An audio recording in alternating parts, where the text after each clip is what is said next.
Tonight on 24 Breaking News, we report on an unprecedented wave of targeted drone attacks striking critical checkpoints and gathering points of suppression forces throughout Tehran.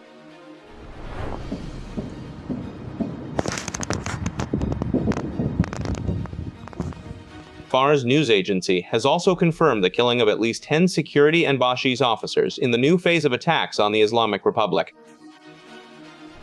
They have no anti-aircraft apparatus at all. They have no radar. Their leaders are gone. Trump says America isn't done with the Islamic Republic yet. According to him, the Islamic Republic has lost all its military capabilities. And CENTCOM's warning to civilians to stay away from ports used by the Islamic Republic in the Persian Gulf. Tehran says if ports are attacked, economic centers in the region will be targeted.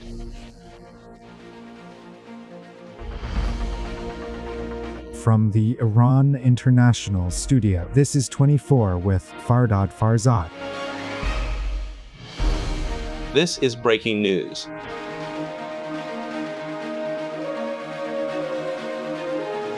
And around the world. Viewers of Iran International in Iran and around the world, hello and good evening. We have breaking news from moments ago. Based on reports published from Iran, multiple targeted drone attacks have been carried out against Basij and police forces stationed in the straits. According to reports, checkpoints on Mahalati Highway, Hashamabad, Fadayan Islam Street, and the end of Army Boulevard in Tehran's District 1 were among these drone attack targets, and according to media reports in Iran, so far 10 officers have been killed in these attacks. Attacks of this nature have been unprecedented in recent days. Take a look at some of the images related to these very attacks.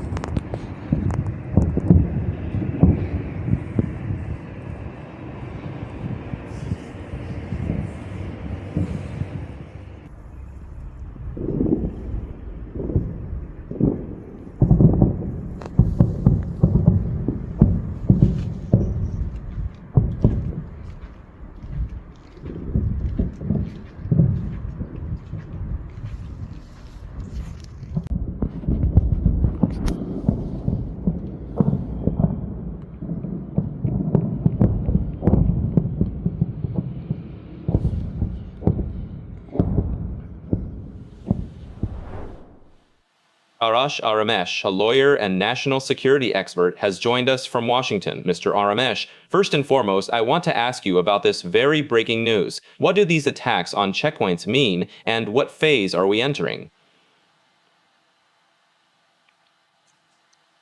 There is a very serious and profound concern here regarding the tragic loss of life, specifically the deaths and casualties of innocent civilians. I must emphasize that this is a crucial priority. All coalition forces, including the United States, are strictly committed to protecting non-combatants and remain acutely concerned about this issue. What occurred on the first day of the operation was a deeply unfortunate incident, and I sincerely hope that civilian casualties rapidly reach absolute zero. Fundamentally, there is simply no place in any war for civilians to be killed. Concurrently, you can clearly see now that the Islamic Republic has almost completely lost its air defense capabilities, significantly altering the battlefield. In the early days, let's say those somewhat more advanced air capabilities, specifically the surface-to-air missiles that can shoot down planes and shoot down drones. Both the United States and Israel had completely disabled all of these defense systems. As a result, they were able to gradually and very easily fly completely unhindered all over the skies of Iran. These are incredibly powerful fighter jets. I mean, ranging from the U.S. Navy's F-18s to the U.S. Air Force's F-15s, F-16s, F-35s, and F-22s, alongside the Israeli military, which utilizes advanced F-15s and F-35s.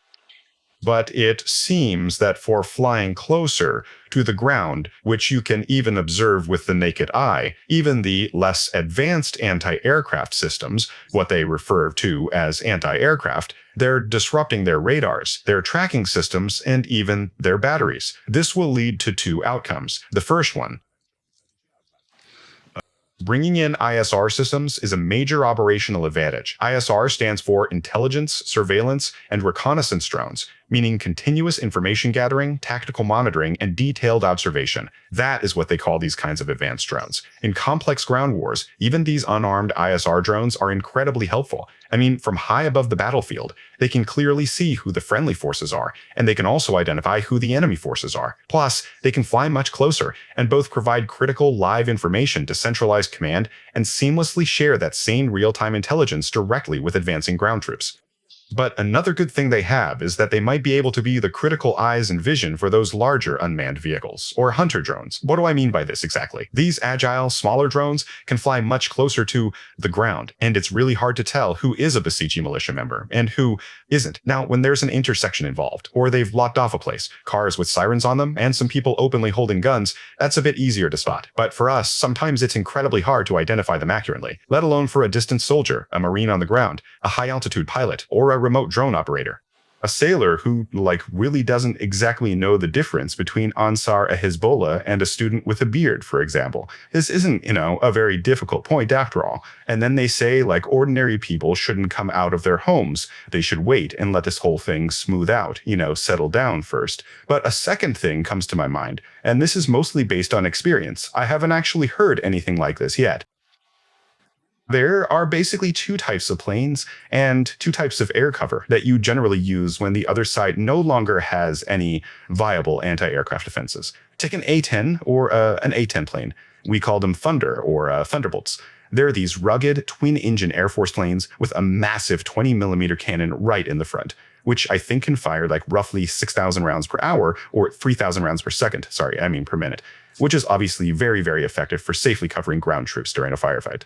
But it is also incredibly effective, primarily because it can fly remarkably low to the ground. The pilot is sitting right there in the cockpit with an unobstructed view, meaning they can clearly see exactly who is holding a Kalashnikov or another weapon at a specific intersection on a given street or in a particular place, and then hit them with precision. During the wars in Iraq and Afghanistan, these iconic A-10 planes proved to be highly effective, consistently flying very close to the battlefield to provide immediate close air support. Furthermore, these massive front-mounted guns, or these famous unguided cannons, can devastate targets by firing a very large number of heavy rounds per minute. Secondly, I'll say it again, there's a real possibility of bringing other flying objects besides just drones and fast planes into this scene. Is it possible that just like Israel or the United States effectively used helicopter air cover in different places, they might use it here too, and that completely changes the tactical equation. Drones and helicopters can, hover steadily in one spot. They can observe, see movements clearly, and you simply can't easily bring them down from the sky. Although,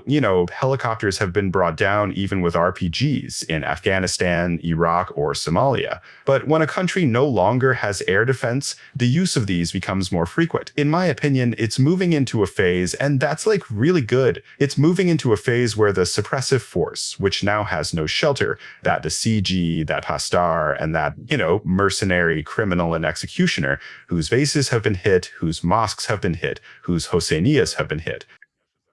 I don't know, their Basij resistance base has been hit, and now they're hiding in mosques, hospitals, and schools. But eventually, for suppression, they'll have to come out. They'll have to come out for suppression and show their teeth.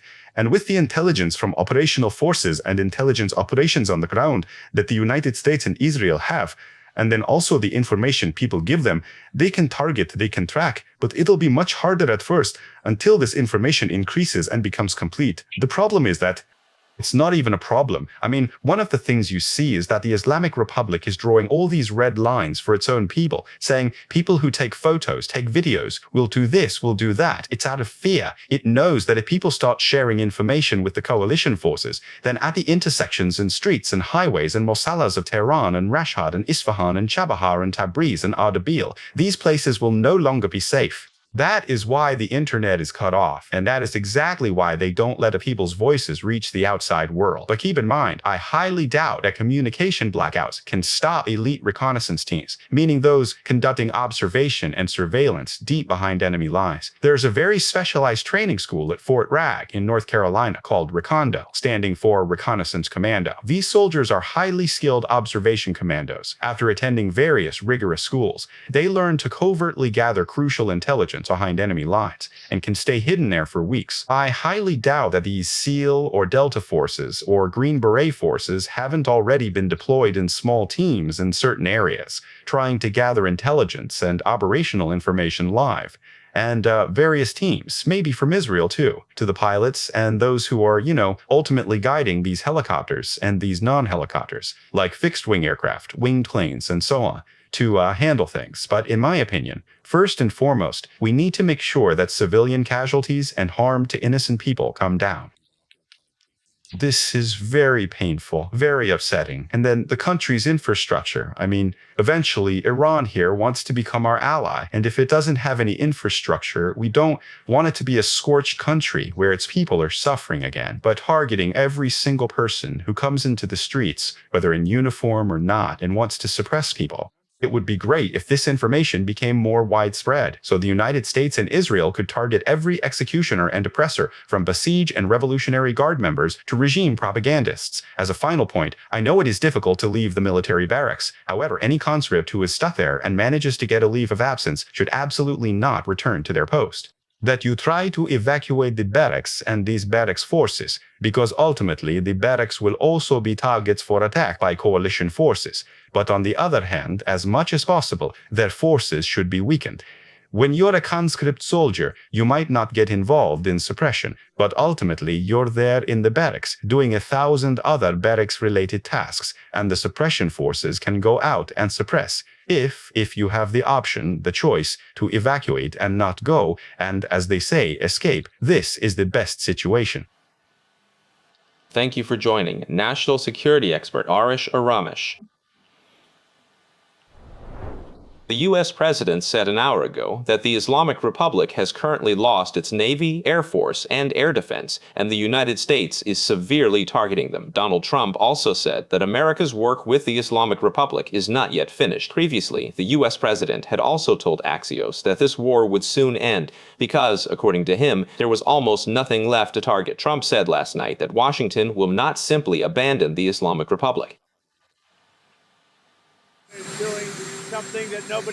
We are doing something that no one thought was possible. Our military is the best and most powerful military in the world, and they are inflicting very severe blows. This is a response to 47 years of oppression and slaughter. This process continues until we see what happens. They have lost their Navy and Air Force. They have no air defense systems. They have no radar. Their leaders are also gone. We can inflict much more damage. We deliberately left some things untouched, things that if we target, which we actually can, we could destroy them even within an hour. They will practically never be able to rebuild that country again.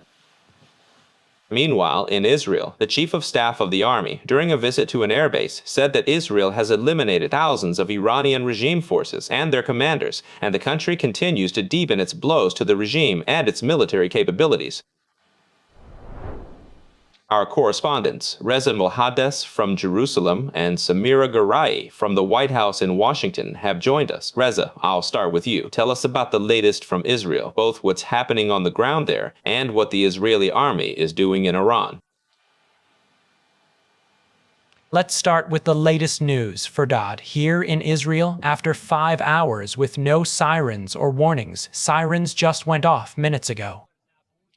دقایقی پیش آژیر خطر در اسرائیل به صدا During the unprecedented missile attack launched directly from the Islamic Republic at the exact same time, we also saw heavy barrages of rockets being fired across the border from Hezbollah in Lebanon. According to various Israeli media reports detailing the escalation, well over 100 rockets were fired towards us here. This barrage occurred simultaneously, as Israeli media estimated, in a coordinated effort with the Islamic Republic's missile operation. The vast majority of these incoming rockets were aimed primarily in the direction of the coastal city of Haifa and the strategic Golan Heights in northern Israel. As I was speaking directly with Ashkan Safai, our correspondent currently stationed on the ground in Haifa, just a few minutes ago, he reported on the incredibly tense atmosphere. Residents were explicitly told by authorities that they should, for now, remain vigilant and stay extremely close to the fortified bomb shelters. Although even before that, Fardad, rumors had been circulating on social media here in Israel that tonight there would be a heavy wave of attacks, both from the Islamic Republic and simultaneously from Hezbollah and Lebanon. But the Israeli army spokesperson came out and denied these rumors, saying that still everything according to previous protocols, and there's nothing else. We are fully monitoring the skies of Iran and the skies of Israel. If there's any change, we'll let you know. But this hadn't. Many rockets were fired from Hezbollah. I'm looking now, and I see that Israel's Channel 12 TV, Fardad, has reported that Israel estimates that tonight the volume of missiles and rockets from the Islamic Republic and Hezbollah in Lebanon will be more than usual. Israeli officials estimate that tonight the volume of missiles and rockets launched from the Islamic Republic of Iran and Hezbollah in Lebanon will be significantly more than usual. As I told you earlier, around 100 rockets were launched. However, the only missile fired directly towards Israel from the Islamic Republic was successfully intercepted in the sky. Meanwhile, amidst this escalating situation, Israel's Prime Minister Benjamin Netanyahu held an urgent meeting with his security cabinet. During this session, he clearly stated that we are not close to the end of the war. These are Prime Minister Benjamin Netanyahu's latest public remarks, which Israel's Channel 12 recently quoted him as saying. He explicitly added that there are still many strategic targets left to attack, but the current pace of military operations is very good. Furthermore, Benjamin Netanyahu added that Israel is well ahead of the operational schedule it had initially planned for. Despite his tactical progress, Netanyahu also said he cannot give an exact estimate of when and how long the ongoing war will continue. Here in Israel, however, unlike the sudden disruptions witnessed just this past hour, what we experienced was a remarkably calm day. Although from 12 a.m. on Wednesday, the current day we are reporting in, until just a few hours ago, warning sirens had only gone off 4 times across different regions of Israel. Furthermore, based on what has been investigated and estimated by defense officials here, an impressive 95% of the Islamic Republic's missiles fired towards Israeli territory were successfully intercepted. As we detailed during last night's broadcast, more than 50% of these projectiles were equipped with dangerous cluster warheads, yet they have been effectively neutralized by Israel's army and its advanced air defense network. Regarding recent attacks in Iran, the army issued a statement confirming it launched rapid, widespread strikes against IRGC and Basij bases, specifically targeting locations where these groups were preparing to carry out operations. It launched a widespread wave of attacks against various points, IRGC bases, Basij bases, specifically mentioning places where Basij and IRGC groups were ready to carry out operations, and they were fired upon in the shortest possible time. It said this wave is over, but we still see reports coming out from inside Iran. You also mentioned it at the beginning of the program that the attacks are still drone-based. Basij centers, specifically the Basij checkpoints, the Basij stations that are deployed in the streets, the Israeli army is targeting them precisely. In Tehran, too, during the day, we saw that there was no news of widespread attacks early in the day, and pinpoint strikes were reported. In various parts of Iran, unlike the afternoon, when explosions were still being reported in the city center. Amir, over there at the White House, U.S. President Donald Trump says the war will end soon, but his work with the Islamic Republic isn't over yet. And the Islamic Republic must pay for 47 years. Fardad, Mr. Trump had a phone call with Axios this morning. He made some remarks there about the end of the war being near, because on the U.S. target list, those places in Iranian territory that they had in mind, that they had been planning for months ago, are now all done. Maybe a few are left here and there, and from that perspective, we are getting closer to the end of the war. He said this in his conversation with Axios, and he also left the White House an hour ago.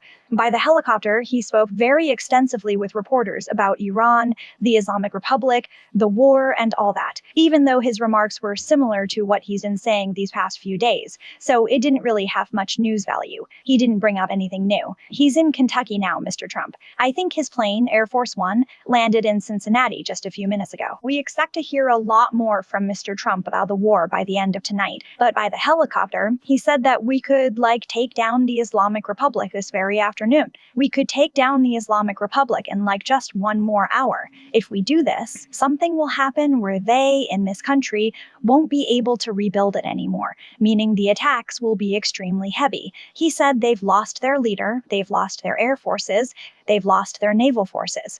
They don't have air defense. They've become very weak. Mr. Trump has, like every single time he's talked about the details of Operation Epic Fury, he's called it a very successful military operation. He believes that the things they initially wanted to do were accomplished. We know it's primarily about missiles. It involves massive arsenals, missile production factories, and mobile launchers. These three elements are a huge part of the missile discussion. They were definitely able to hit these targets, and the nuclear issue is the same, even though the fate of the deeply buried uranium is still not clear. The naval issue and the proxy groups issue are also being brought up. The naval forces have been very much in focus these past few days. In press conferences, we heard about it from the War Department and also from Mr. Trump and from Ms. Lowe, the White House spokesperson. However, in the past 24 hours, a new issue has emerged regarding the Strait of Hormuz. U.S. intelligence spotted the Islamic Republic deploying small boats armed with mines to potentially attack oil tankers. Meanwhile, Mr. Trump also issued very sharp and harsh threats yesterday on Truth Social. He wrote somewhere that fury, death, and fire will rain down on you if you want to keep doing these things. His threats were really harsh regarding the Strait of Hormuz, saying, "I will hit you 20 times worse. I'm sensitive because of the oil issue. We of course saw a 15% drop in Brent crude oil prices yesterday. There's sensitivity in the market. Mr. Trump has sensitivity about the oil issue, even though he always says it's temporary. After this war, we'll go to a place that will be better than before. Gasoline prices here in the United States will decrease. But right here, the media is showing a lot of sensitivity about the Strait of Hormuz and the market, and also the fact that Mr. Trump himself is talking about it repeatedly."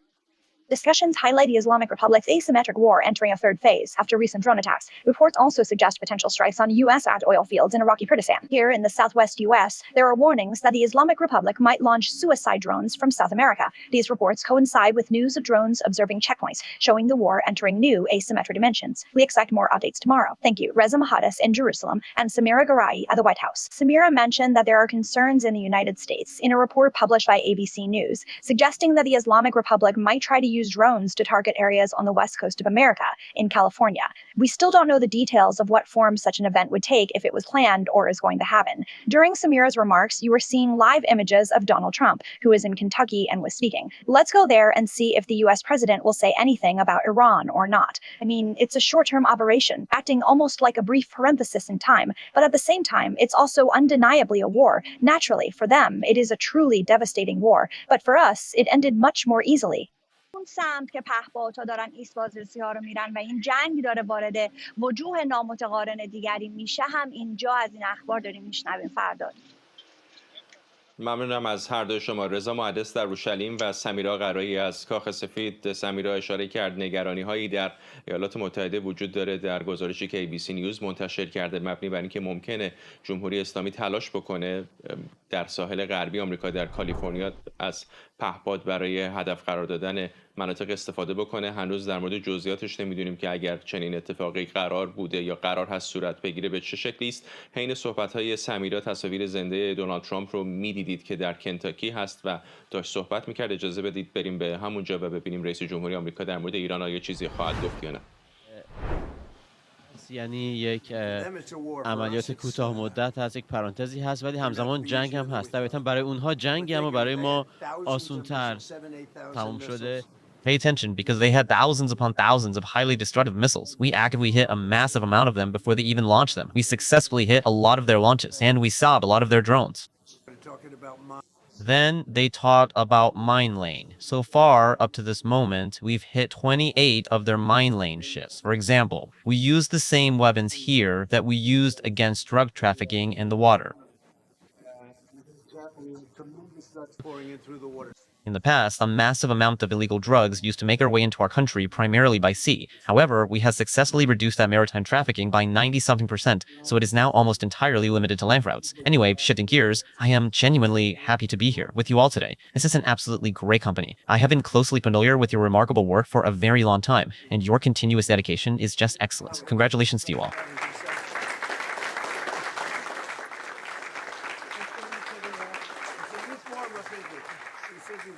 My associates, my colleagues, what about people that just work for you? No, right? They're colleagues. 25 that's why it's doing so well. Congratulations. Great. Congratulations, everyone. It's a fantastic company. Thank you. Thank you. Thank you. We'd like to introduce you to some of the other personnel, if... Well, let me have a picture. Yes. Well, we just broadcast live for you parts of U.S. President Donald Trump's speech concerning Iran with simultaneous translation. But in a few more minutes, a special session will begin at the United Nations Security Council to discuss the war in Iran. An hour ago, in this very council, during a session on developments in the Middle East, the Islamic Republic's air attacks on regional countries were addressed, and Kuwait's representative stated in this regard that the Islamic Republic has targeted residential areas in these attacks and has fired over 47 ballistic missiles at civilian facilities during this period. The U.S. representative at this meeting also likened Iran's influence in the region to a cancer that the regional countries want to get rid of. I ask you, what country... I ask you, which country can legitimately say that its situation is truly better or that it has more stability due to Iran's influence over these past decades? Yemen? No. Lebanon? No. Syria? Absolutely not. Iraq? No. All of these allied nations are desperately trying to free themselves from this devastating cancer that has systematically spread throughout the region over many decades, manifesting as a crippling disease of endless instability and violent chaos. Fortunately, the United States and the current administration are taking decisive, bold actions to finally eradicate this threat and restore lasting peace. Our correspondent, Maryam Rahmati, has also joined us from the United Nations headquarters in New York. Maryam, we heard the U.S. representative's remarks, but the representatives of the Persian Gulf countries, Bahrain, the United Arab Emirates, even Qatar, also had very strong statements against the Islamic Republic, which has been unprecedented in this way. They are very angry, Fardad, especially the Persian Gulf countries and the regional countries, and even European countries, whose diplomats we see here at the UN headquarters. Overall, the situation, especially with what's happening in the Strait of Hormuz, is concerning for the entire international community and for all UN members. Since this morning, we've witnessed several meetings and several press conferences regarding Iran. The representatives of the Gulf countries here each spoke with separate reporters about how the Islamic Republic is targeting civilian centers.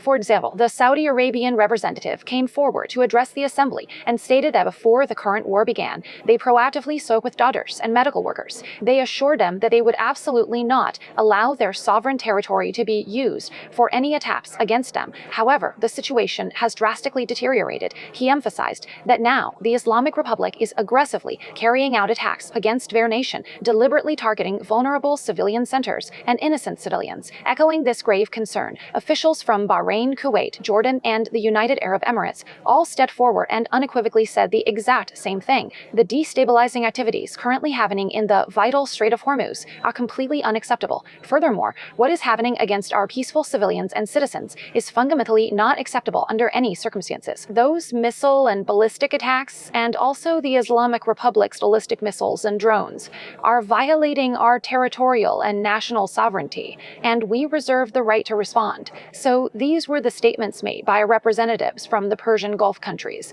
and like American and European countries are also on board with them.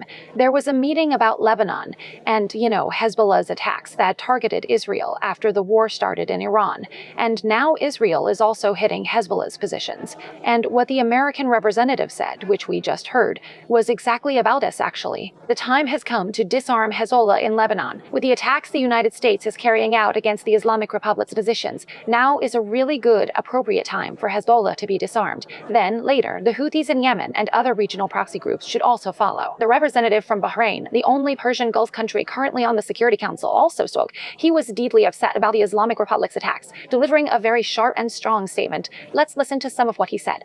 همچنین نماینده بحرین سخنرانی کرد که از کشورهای حاشیه خلیج فارس تنها عضو شورای امنیت هست که الان در شورا حضور داره و او هم در مورد حملات جمهوری اسلامی خیلی ناراحت بود و بیانیه‌اش خیلی تند و تیز بود که بشنویم با هم بخشی از حرفاشو. as a result of Iran's unjustifiable attacks, which have persistently targeted my country, the Kingdom of Bahrain, and a number of brotherly Arab nations, we must urgently address this threat. These actions occur in clear violation of the core principles of good neighborliness and fundamental respect for the sovereignty of independent nations. Furthermore, they stand in direct contradiction with the United Nations Charter and international law. Therefore, the Kingdom of Bahrain unequivocally demands that the Islamic Republic of Iran immediately cease all these attacks and desist from using its paramilitary and proxy forces in the region and beyond. Fardad, right this very moment, as we're speaking, representatives from various countries, diplomats, they're actually entering the Security Council chamber. The Security Council meeting is going to start very soon. Regarding Iran, specifically, the Islamic Republic's attacks on Persian Gulf countries are going to be discussed, which will certainly be a theme in the Security Council, where, the majority of countries will condemn these attacks in the strongest possible terms. Now, the important thing about this meeting that's almost, it should be starting right about now, is that a resolution is going to be put to a vote. This resolution has been presented by the Gulf Cooperation Council countries, with a support of Jordan, and in it, the Islamic Republic's attacks are going to be condemned in the strongest possible terms. And also, regarding how the Islamic Republic's attacks violate international law and how they violate the sovereignty and territorial integrity of countries, the attack on civilians is going to be talked about in this resolution. And also, the Islamic Republic's disruption of the Strait of Hormuz is going to be discussed, which, certainly these are all things that are condemned by the international community, and the UN Security Council also specifically considers this behavior of the Islamic Republic to be against global peace and security.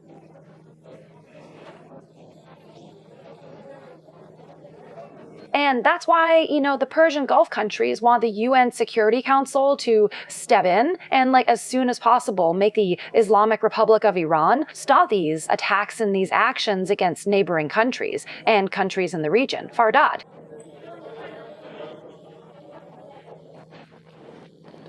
Thank you, Miriam Rahmati, our correspondent from the United Nations headquarters in New York. Hours ago, the U.S. Central Command, CENTCOM, warned Iranian civilians to immediately steer clear of civilian ports along the Strait of Hormuz. According to CENTCOM, the Islamic Republic is using these ports for military operations, and this, puts innocent lives at risk. CENTCOM's statement said that, according to international law, ports that are used for military purposes lose their protected status and, become legitimate military targets. CENTCOM's warning comes after Ali Riza Tangsiri, commander of the IRGC Navy, confirmed that 2 ships were targeted in the Strait of Hormuz and, said that any vessel wanting to pass through this waterway must get permission from Iran. Earlier, the UK Maritime Trade Operations, UKMTO, had also reported attacks on 3 commercial vessels in the Persian Gulf and, the Strait of Hormuz. One of these ships was hit by an unknown projectile approximately 90 kilometers northwest of Dubai. In response to these threats, the United States Central Command, CENTCOM, announced by releasing a video of operations in the Strait of Hormuz that American forces, destroyed 16 Iranian mine-laying vessels near the strait. Earlier, Pete Hegseth, the U.S. Secretary of War, also emphasized that the country's army destroys these vessels with high precision and, will not allow the Strait of Hormuz to be held hostage. My colleague, Marzieh Hosseini, has joined us from the U.S. Congress. Marzieh, the U.S. Secretary of War, says he won't allow the Strait of Hormuz to be held hostage. But, more or less, right at this moment as we're speaking, it kind of seems like it is. Even the Islamic Republic has attacked targets in Oman. The IRGC has now confirmed that it has attacked commercial ships. And, many vessels are avoiding passing through this strait. It's been exactly 24 hours since Mr. Trump seems to have focused his attention in this war on controlling oil prices. He doesn't really talk about political goals anymore. His tweets, his speeches, his addresses, it seems they're all focused on being able to control oil prices. Mr. Trump threatened, saying that if the Islamic Republic were to close the Strait of Hormuz, they would see something they couldn't even imagine. However, we see that on Wednesday morning, it's being said that at least 3 ships in the Strait of Hormuz have been hit. Although on Tuesday afternoon, Mr. Trump personally announced that they had destroyed at least 16 of the Islamic Republic's mine-laying vessels, but CNN is reporting and saying that the Islamic Republic is rapidly and heavily mining the Strait of Hormuz. Reports have been published about how many mines, or mines as Americans say, the Islamic Republic actually has.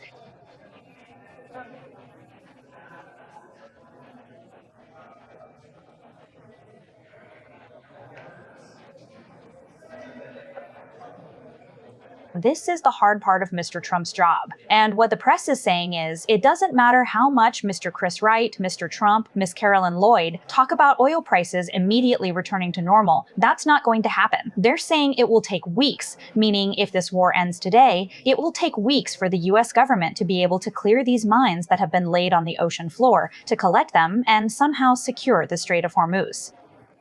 Consequently, according to US press reports, the actual cost of this war is far beyond what Trump initially imagined. Furthermore, CNN reports that Trump cannot back down or retreat anymore, even if he sincerely wanted to, because things have entirely gotten out of his direct control. Thank you to my colleague Marzia Husseini at the US Congress from Washington. With the continuation of US and Israeli airstrikes on Islamic Republic centers and facilities, reports and images sent show that Bahunar Pier in Bandar Abbas has been targeted. Other videos from Bandar Abbas show that the city's Air Force radar has been completely destroyed. Let's watch some of the footage about this together. Today is Wednesday, the 20th of Esfand, at exactly 8:25 a.m. I am standing around the Bonar Pier, where something keeps forcefully hitting nearby. I really wonder, how does the sound manage to get so incredibly loud?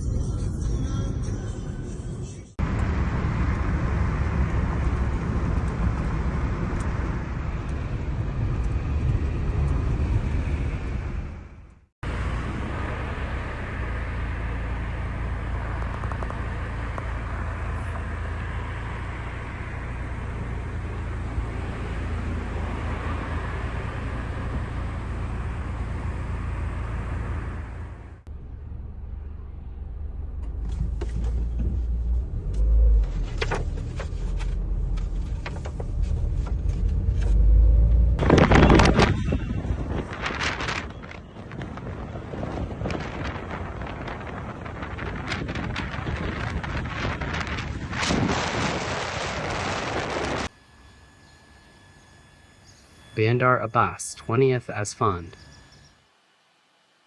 Meanwhile, an hour ago, Donald Trump addressed the safety of Iranian ships in the Strait of Hormuz, stating oil companies should use the waterway because the US has destroyed almost all of the Islamic Republic's mine-laying vessels. I think they should. I think they should use this. I think oil companies should use the Strait of Hormuz. In my opinion, they should take advantage of this opportunity. We've destroyed almost all of their mine-laying vessels, and that was in one night. Their number reached about 60 boats and vessels. Honestly, I didn't know they had such a large navy. You could say it was a large force, but inefficient. Almost all of their ships, meaning almost their entire navy, are now at the bottom of the sea.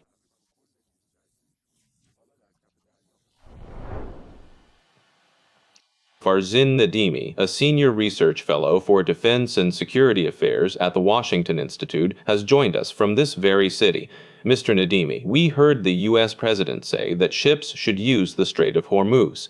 Previously, the United States had also said it was willing to escort commercial ships on this route, and even provide their insurance through American entities. But right now, as we speak, we see that from Bandar Abbas to Kasab in Oman, the Strait of Hormuz is one of the most tense waterways in the world. Yes, a recent video was released by regime affiliates showing several ships forcibly stopped while passing through the Strait of Hormuz. They have been explicitly ordered by the Revolutionary Guard to turn off their engines. Furthermore, they are strictly not allowed to restart them until official permission is granted. If they disobey this command, they are threatened with being attacked by armed drones. As a result of these alarming actions, it seems like a highly tense hostage-taking atmosphere has truly emerged. A profound climate of fear has recently emerged within the critical maritime choke point of the Strait of Hormuz, which is actively causing numerous commercial ships to completely avoid approaching the area. And practically speaking, the Strait of Hormuz has essentially been closed off to normal traffic without any physical blockades or overt naval action taking place there, or like a direct visible presence from the IRGC Navy. This very issue, well, it understandably causes those specialized war risk insurance prices to go really high, meaning commercial cargo ships and oil tankers are no longer willing to accept the immense financial and security risk of passing through the Strait of Hormuz. Of course, ships directly related to Iran still naturally pass through the Strait of Hormuz, and in a way, some vessels, well, the Chinese ships, they used to pass through freely until very recently. But I've seen some noticeable disruptions, even in the passage of ships that, in a way, had commercial connections with China, or even just a Chinese crew. They're no longer passing through the Strait of Hormuz at all, and have instead stopped entirely in the Persian Gulf, or anchored just outside the Strait of Hormuz. So it can be said that, practically speaking, the Strait of Hormuz has been effectively closed. And the U.S. Navy hasn't taken any action to escort commercial ships. Well, it is also perfectly natural that these conditions are by no means safe for this kind of maritime work, and this work won't be done under these volatile circumstances. And if this decision is really made, now for reasons like the threat of sea mining, recalling Mr. Trump, who mentioned that they destroyed several dangerous mines in the sea. If they are contact mines, or light touch-sensitive mines that have been destroyed by the U.S. Navy, then naturally this indicates that, in a way, mining operations have started in parts of the waterways of the Persian Gulf, or the Strait of Hormuz, or like they are objects that resemble mines but aren't mines, and they're just releasing these for psychological operations in the waterways. This has happened in the past, it has a history, and they might do this again. No precise information can be given on this yet, but so far they've attacked ships with drones and other unidentified projectiles, and some of them have been damaged, with some damage being serious. The accommodation section, or like the crew's living quarters on the ships, has been damaged, and if America decides to change the situation, naturally a very clear change must occur in the nature of its operations in the region.